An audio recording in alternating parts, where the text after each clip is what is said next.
This was probably the most stressful E3 of my life, and I don't know why, but I just couldn't deal with the pressure.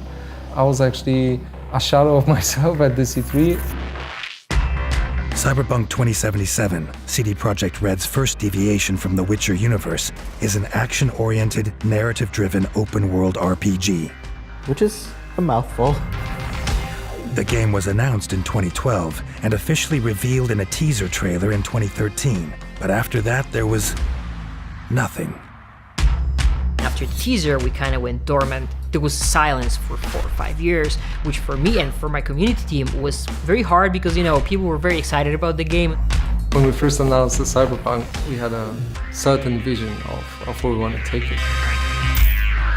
The main difference between a pen and paper RPG and a PC game still to this date is that ultimately, while video games are nicer to look at, the freedom that you have in a pen and paper RPG is something that we have yet to achieve in any game, I would say. We can't just take what is the source material and just, all right, we'll make a video game around it, but we have to be smart about it.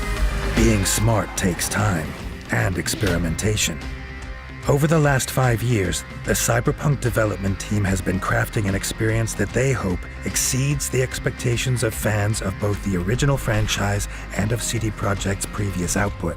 The reason why you can't really go out and just show everything is because video game development is such an iterative process, right? What we have now might not be there tomorrow. So we've had ideas that have died over the years, then they have been resurrected, then they died again, and now they're back. Cyberpunk 2077 isn't only set 50 years after the source material, but it also takes place in a parallel timeline.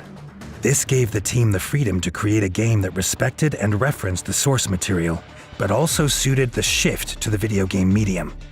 For example, it was vital that the player's character, V, be fully customizable. This was a real shift for a company associated with an incredibly iconic character like Geralt.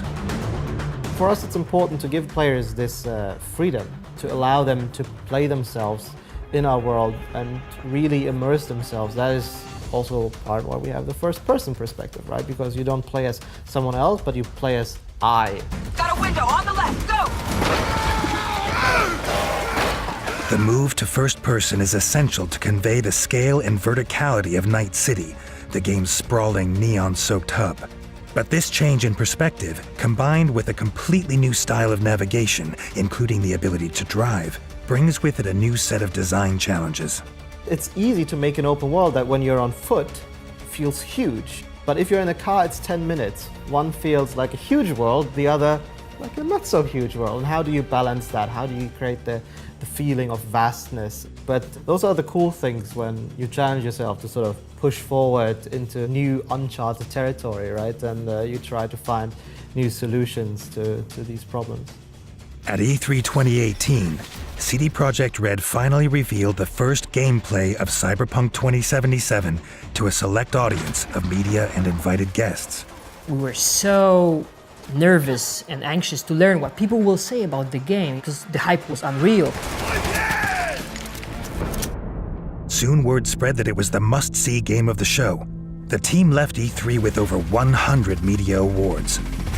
But for the community of PlayStation gamers who had waited so long to see the game in action, the words of the media weren't enough. They had to see it for themselves. 2 months later, their wish came true when all 48 minutes of the playthrough was made public. Their overall sentiment was amazing and the reception was great. So it was just very rejuvenating for us to basically see those reactions and we're just like, whew, okay, cool, we got it. Well done, Leslie, well done. Cyberpunk 2077 may no longer be the mystery it once was, but work on it is far from over. True to the promise made in 2013, it's still coming when it's ready.